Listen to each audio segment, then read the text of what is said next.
വിവാഹത്തിനിടെ പല സംഭവത്തിനും ഉടലെടുക്കുന്നത് അത് വിവാഹം മുടങ്ങുന്നതിനും കാരണമാവാറുണ്ട്. അതുപോലത്തെ വാർത്തകൾ മുമ്പും കേട്ടിട്ടുമുണ്ട്.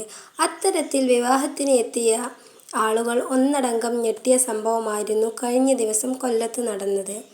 വരന്റെ ചില അസാധാരണ പ്രവൃത്തികളാണ് വിവാഹം മുടങ്ങുന്നതിലേക്ക് വരെ എത്തിയത്.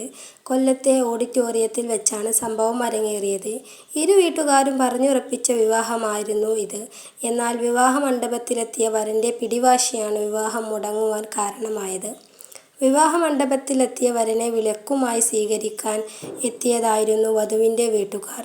എന്നാൽ നിലവിളക്ക് കൊളുത്തരുതെന്ന് വാശി പിടിക്കുകയായിരുന്നു. തുടർന്ന് ഇരു കൂട്ടരും തമ്മിൽ വാക്ക് തർക്കത്തിൽ കലാശിക്കുകയും ചെയ്തു. ഒരുവിധം പ്രശ്നം പരിഹരിച്ച് വരൻ വിവാഹവേദിയുടെ സമീപത്തെത്തി.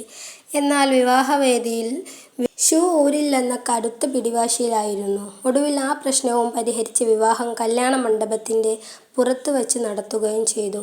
എന്നാൽ ചടങ്ങിന് ശേഷവും ബന്ധുക്കൾ തമ്മിൽ വാക്ക് തർക്കമുണ്ടായതിന്റെ പേരിൽ കൈവിട്ടുപോയി. ഇവരുടെ വഴക്കിനിടയിൽ പെൺവീട്ടുകാരും ആൺവീട്ടുകാരും നേരിട്ടായി.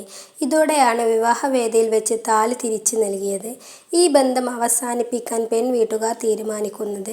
യുവാവ് നൽകിയ താലി തിരിച്ചു നൽകിയതു മാത്രമല്ല, അതേ വേദിയിൽ വെച്ച് തന്നെ ബന്ധുവായ മറ്റൊരു യുവാവിനെ പെൺകുട്ടി വിവാഹം കഴിക്കുകയും ചെയ്തു. തുടർന്ന് ബന്ധുക്കൾ പറഞ്ഞതിന് പോലീസിൽ പരാതി നൽകി. ഒടുവിൽ പോലീസിന്റെ അന്വേഷണത്തിലാണ് ആ ട്വിസ്റ്റ് പുറം ലോകം അറിയുന്നത്. വിവാഹത്തിന് മുമ്പ് വരൻ മതം മാറിയിരുന്നാണ് പോലീസിന്റെ കണ്ടെത്തൽ. മതം മാറിയ വിവരം പെൺകുട്ടിയെയും വീട്ടുകാരെയും അറിയിച്ചിട്ടില്ല. വേദിയിൽ നിലവിളക്ക് കൊളുത്തരുതെന്ന് വരൻ ആവശ്യപ്പെട്ടതിൽ കാരണവും പുതിയ മതവിശ്വാസത്തിന്റെ ഭാഗമായിട്ടായിരുന്നു. എന്നാലും പറഞ്ഞുറപ്പിച്ച വിവാഹം മുടങ്ങിയെങ്കിലും അന്ന് തന്നെ നല്ലൊരു വരനെ കണ്ടെത്തി വിവാഹം കഴിക്കാൻ സാധിച്ചതിലാണ് വധുവും ബന്ധുക്കളുമെല്ലാം